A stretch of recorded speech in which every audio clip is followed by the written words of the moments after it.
Hi, I'm Andy Mulholland with the Handy Andy Real Estate Experts, and today we have another installment of our video blog. And today's topic is all about contingencies.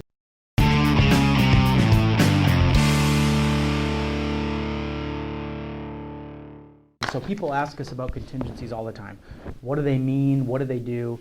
What are they for? What's their purpose? And what a contingency is in place for is to protect a buyer from being completely obligated to purchase a property. So in other words, you make an offer contingent upon something. For example, very common contingencies are financing.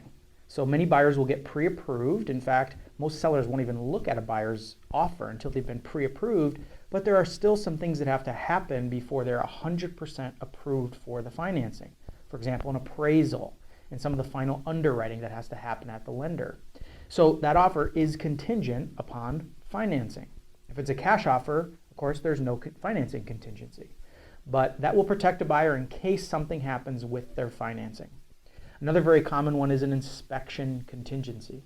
An inspection contingency allows the buyer to go ahead and do an inspection on the home. And in Minnesota, if they have any change of heart, they can back out after their inspection for any reason. They don't even have to give the seller a reason. They don't even have to find a problem with the home. But that is an inspection contingency. Most buyers are given a certain time period that's negotiated into the contract. They go ahead and do that inspection.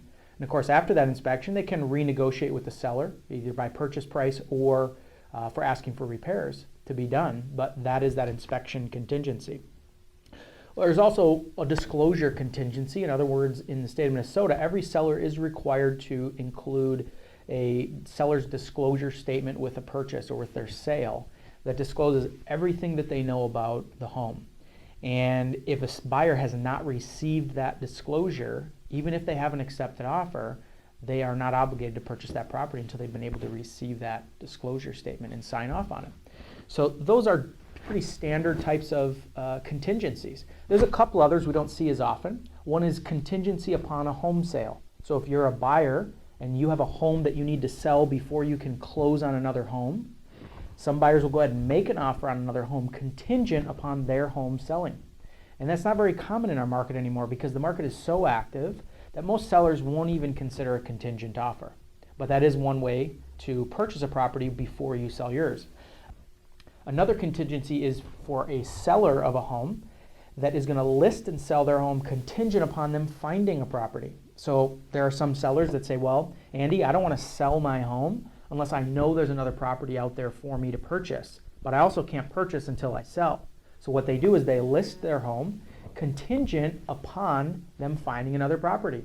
So they accept an offer, it comes in, they then negotiate a certain number of business days, typically 7 business days, where they're able to go out and now shop for another home.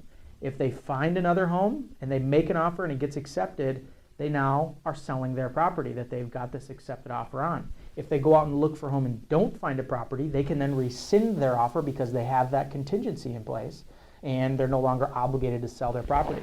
So those are the contingencies we normally see in our market. If you have any other questions on contingencies, how to write an offer, or you're interested in buying or selling, please contact us today. We'd love to be of service. Our website is handyandyrealtor.com, or you can call us here at the office, 507-258-5850. Thank you.